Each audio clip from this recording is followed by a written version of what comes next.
जिंदाबाद इनकलाब जिंदाबाद आम बीमा कर्मचारी जनरल इंश्योरेंस एम्प्लॉयज यूनिटी जिंदाबाद general insurance employees march on अरे भारत सरकार होश में आओ भारत सरकार होश में आओ मोदी सरकार होश में आओ मोदी सरकार होश में आओ भारत सरकार होश में आओ सार्वजनिक बीमा कानून में बदलाव नहीं चलेगा joint forum of trade union and association in public sector general insurance company, इन्होंने भारत सरकार द्वारा 2 अगस्त को एक बिल पास किया गया, general insurance business nationalisation act जो है उसमें अमेंडमेंट किया गया। और इस अमेंडमेंट के तहत सरकार ने उसका 51% जो शेयर होता है उसको 51% के नीचे लाने का उसमें बिल में सरकार की मंशा है और ये बिल लोकसभा में पास हो गया। हम 2 अगस्त का ये जो दिन है जनरल इंश्योरेंस एम्प्लॉयज़ के लिए एक काला दिन है। और जैसा सभी को ज्ञात है कि 13 मई 1971 को जनरल इंश्योरेंस इंडस्ट्री का नेशनलाइजेशन हुआ था।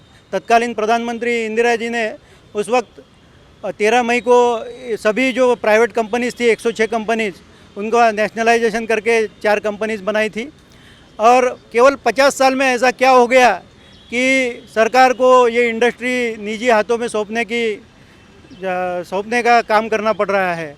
हम सरकार की इस नीति का विरोध करते हैं। ये जो सरकार है ये 2-4 पूंजीपतियों के इशारे पर चलने वाली सरकार है। उनको जहाँ फ़ायदा होगा वहाँ वो काम करती है। हमने देखा होगा लेबर कानून में जो बदलाव किए पिछले साल, उसमें भी उसी प्रकार से सरकार ने मनमानी ढंग से ये बदलाव किए हैं। बैंकों का प्राइवेटाइजेशन की बात हो या इंश्योरेंस कंपनी के प्राइवेटाइजेशन की बात हो या LIC में IPO निकालने की बात हो, सरकार की ये मनीषा जो है वो पूरा सार्वजनिक क्षेत्र जो है उसको समाप्त करने की सरकार की इच्छा है और इसीलिए सरकार ने ये बिल लाया है। ऐसा है, सरकारी बीमा कंपनियां 1971 में जब से बनी तब बीमा केवल कुछ इंडस्ट्रीज़ के लिए था, लेकिन उसके बाद में साधारण बीमा जो है आपने देखे होंगे, कृषि बीमा और बाकी सारे बीमा, व्हीकल बीमा और बाकी दुकानदारों के लिए जो बीमा होता है वो सब लोगों तक पहुंचा है। और जब कोई बाढ़ आती है, कोई नेचुरल कैलामिटी आती है, उस समय जो नुकसान भरपाई उन लोगों को मिलती है, उसी प्रकार जो बीमा केवल शहरों तक सीमित था वो गांव-गांव तक गया है। मेडिक्लेम इंश्योरेंस ले लीजिए। मेडिक्लेम इंश्योरेंस जो है आज की स्थिति में भी आज किसी को मेडिकल का इलाज करना है, इस इंडस्ट्री ने इस गवर्नमेंट को करोड़ों रुपए के प्रॉफिट आज तक दिए हैं। करोड़ों रुपया टैक्स के रूप में दिया है और प्राइवेट के हाथ में जाने से यहाँ प्रॉब्लम यह है कि बेतहाशा रेट बढ़ जाएंगे। आज जो इंश्योरेंस के रेट्स है वो काफ़ी कम है, प्राइवेट कंपनी में जाने के बाद में वो रेट बढ़ जाएंगे। आज का मेडिक्लेम का जो रेट है वो सब लोग ले सकते हैं, लेकिन प्राइवेट कंपनी में जाने के कारण वो रेट बढ़ जाएंगे। बाद में कर्मचारियों की जो सर्विस कंडीशन है उसमें फ़र्क पड़ेगा। जितने लोग आज सरकारी कंपनियों में कार्यरत है उनको हो सकता है रिट्रेचमेंट किया जाए या उनको निकालने की हर संभव कोशिश की जाए। और इस इंडस्ट्री ने यहाँ सब लोगों को एक अच्छी ज़िंदगी जीने का मौका दिया है, वो समाप्त हो जाएगा। और सबसे बड़ी महत्वपूर्ण बात है, सरकार रिजर्वेशन ख़त्म करना चाहती है, इसलिए सरकार प्राइवेटाइजेशन लाना चाहती है।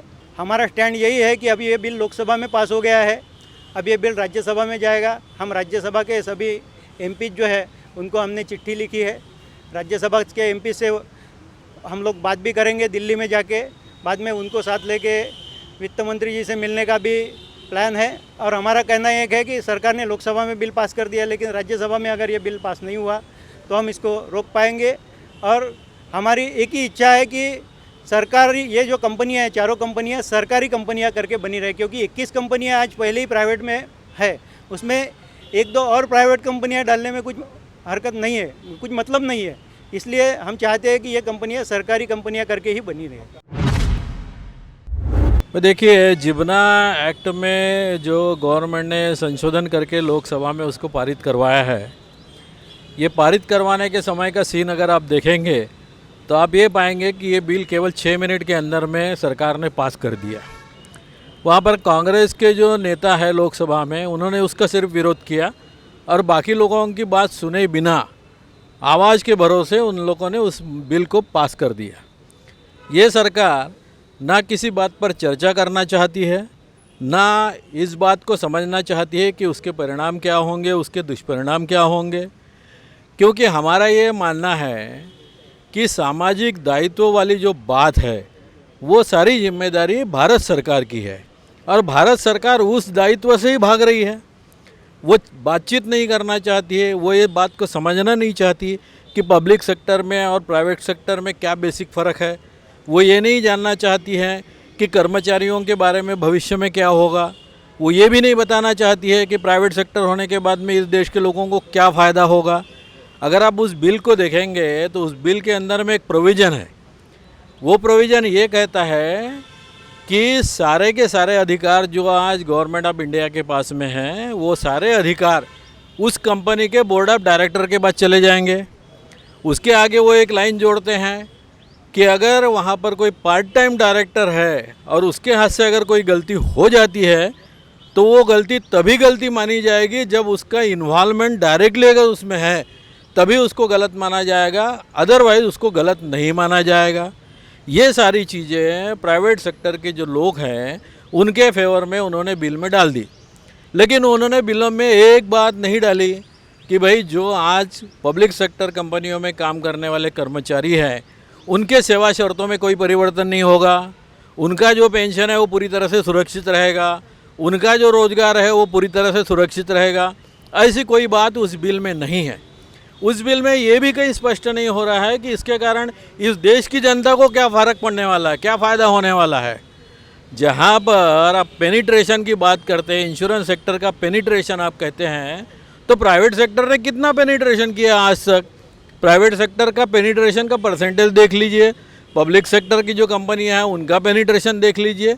तो पब्लिक सेक्टर का जो पेनिट्रेशन है या जो ऑफिसेस है वो प्राइवेट सेक्टर के ऑफिसेस से करीब करीब 60% ज़्यादा है। ऐसे स्थिति में इस बिल का क्या औचित्य है और इस बिल से किसका भला होने वाला है, ये हमारी समझ से परे हैं। और इसलिए हम चाहते हैं कि कर्मचारियों के हितों के लिए, इस देश के सामान्य नागरिक के हितों के लिए और समाज का जो पिछड़ा वर्ग है उसके हितों के लिए इस बिल को वापस लेना चाहिए। ये हमारी मांग है। हम सरकार से कहते हैं कि इस बिल को वापस ले, और अगर वापस नहीं लेंगे तब तक ये संघर्ष हमारा जारी रहेगा। ये हमारा संघर्ष जो हम यहाँ खड़े हुए आज जो हम डेमोन्स्ट्रेशन खड़े हैं, हम जिम्ना एक्ट को विरोध कर रहे हैं।